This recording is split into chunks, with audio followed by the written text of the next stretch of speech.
Pernahkah kalian membayangkan berdiri di sebuah tanah tandus di mana pohon-pohonnya mengeluarkan darah segar ketika dilukai, seolah-olah alam di sana sedang menjerit kesakitan dalam kebisuan yang abadi? Di tengah Samudra Hindia yang ganas, terisolasi dari peradaban modern selama jutaan tahun, terhampar sebuah pulau yang keindahannya justru memancarkan aura kematian yang begitu pekat dan mencengkram jiwa siapapun yang melihatnya. Ini bukan sekedar destinasi wisata eksotis biasa, melainkan sebuah tempat yang sering disebut-sebut dalam bisik-bisik ketakutan sebagai penjara bagi makhluk paling mengerikan di akhir zaman. Selamat datang di titik paling misterius di muka bumi, di mana legenda dan kenyataan melebur menjadi satu mimpi buruk yang nyata, tempat di mana angin berhembus membawa rahasia kuno yang tak terucap. Sahabat tapak kelam, kita sedang membicarakan Pulau Socotra, sebuah fragmen dunia yang seakan terlempar dari dimensi lain dan jatuh begitu saja di wilayah Yaman. Bayangkan kalian terdampar di sini sendirian, dikelilingi oleh lautan luas yang memisahkan kalian dari benua Afrika dan Jazirah Arab, tanpa ada jalan keluar yang mudah. Isolasi geografis yang ekstrim ini telah menciptakan sebuah ekosistem yang tidak masuk akal, seolah-olah evolusi di tempat ini berjalan mundur atau justru melompat ke arah yang mengerikan. Banyak orang yang percaya bahwa keterasingan pulau ini bukanlah sebuah kebetulan geologi semata, melainkan sebuah desain ilahi untuk menyembunyikan atau mengurung sesuatu yang sangat besar, sesuatu yang seharusnya tidak berinteraksi dengan manusia hingga waktunya tiba nanti. Ketika kalian melangkahkan kaki lebih dalam ke pedalaman pulau ini, perasaan asing itu akan semakin mencekik leher, karena pemandangan di sekitar kalian sama sekali tidak menyerupai bumi yang kita kenal. Bentang alamnya dipenuhi bebatuan kapur tajam dan tanah kering yang retak, menciptakan suasana seperti berada di planet asing yang tak berpenghuni. Tidak ada suara hiruk-pikuk kota, tidak ada sinyal kehidupan modern, hanya ada suara angin yang menderu-deru melewati celah bebatuan, menciptakan siulan-siulan misterius yang terdengar seperti rintihan makhluk yang sedang disiksa. Atmosfer di Socotra begitu berat, seakan ada ribuan mata tak terlihat yang sedang mengawasi setiap gerak-gerik kalian dari balik bukit-bukit batu yang sunyi itu.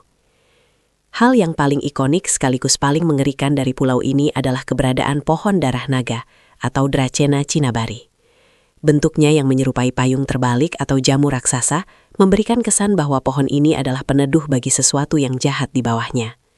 Namun, kengerian yang sesungguhnya baru terungkap ketika kalian mencoba menggores batang pohon ini. Getah yang keluar bukanlah cairan bening atau putih seperti pohon pada umumnya, melainkan cairan kental berwarna merah pekat yang sangat mirip dengan darah manusia. Bayangkan berjalan di hutan di mana setiap pohonnya bisa berdarah. Ini adalah pemandangan yang bisa membuat bulu kuduk siapapun berdiri, seolah tanah ini telah menyerap terlalu banyak tragedi di masa lalu. Mengapa tempat ini begitu sering dikaitkan dengan Dajjal? Sahabat tapak kelam, akar dari ketakutan ini berasal dari sebuah hadis Nabi Muhammad SAW tentang kisah Tamim Ad-Dari, seorang pelaut yang terdampar di sebuah pulau tak dikenal. Dalam kisahnya, ia bertemu dengan sosok yang terbelenggu rantai besi yang kuat di sebuah biara tua, sosok yang mengaku sebagai Al-Masih Ad-Dajjal. Deskripsi pulau dalam kisah tersebut terpencil di tengah lautan dan memiliki karakteristik aneh, seringkali dicocokkan oleh banyak teori konspirasi dan eskatologi dengan kondisi geografis Socotra yang ganjil ini. Apakah mungkin sosok itu masih ada di sana, menunggu dalam diam di salah satu gua gelap yang belum terjamah manusia? Selain sosok yang terbelenggu, kisah tersebut juga menyebutkan adanya makhluk berbulu lebat yang bisa berbicara, yang menyebut dirinya sebagai Al-Jasasah atau Sang Mata-Mata. Makhluk ini bertugas mengumpulkan berita untuk Dajjal. Di Socotra, keanekaragaman hayatinya begitu aneh hingga banyak spesies reptil dan burung yang tidak ditemukan di tempat lain di dunia. Bayangkan jika di antara semak-semak berduri dan bebatuan cadas itu ada makhluk yang benar-benar mengawasi kita. Bukan sekedar hewan liar, melainkan entitas kuno yang menjadi penjaga penjara sang fitnah akhir zaman. Perasaan diawasi di pulau ini bukanlah paranoia semata, melainkan respons naluriah terhadap sesuatu yang tidak wajar di sekitar kita. Keheningan di Socotra bukanlah keheningan yang menenangkan, melainkan keheningan yang menekan. Jenis sunyi yang ada sebelum badai besar menghantam. Para petualang yang pernah berkewah di sana sering melaporkan perasaan gelisah yang tak beralasan saat malam tiba.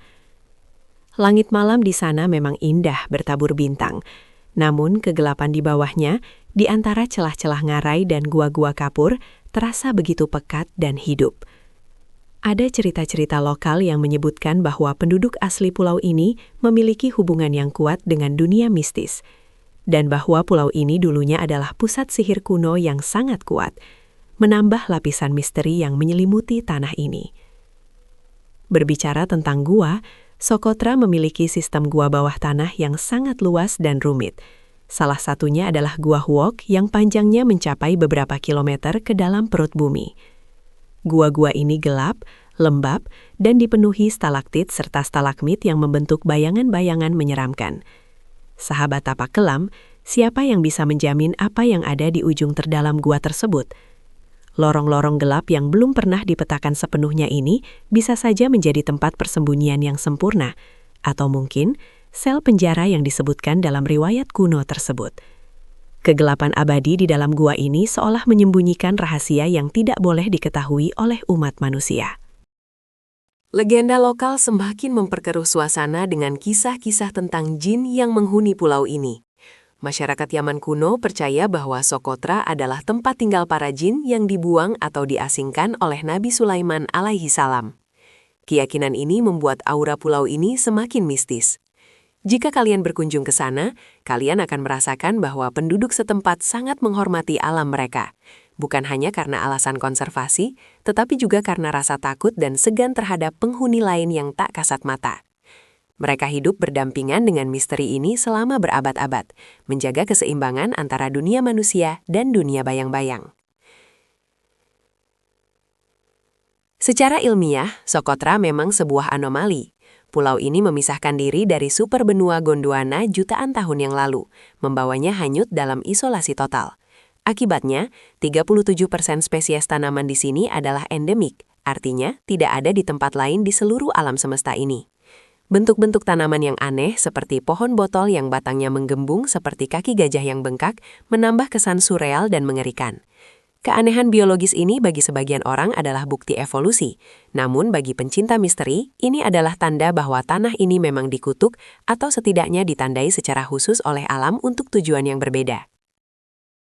Sahabat tapak kelam, bayangkan kalian sedang berjalan di antara pohon Adenium obesum atau mawar gurun yang tumbuh liar di sana. Bunganya cantik, tapi batangnya yang besar dan melekuk-lekuk menyerupai tubuh makhluk cacat yang sedang menggeliat kesakitan.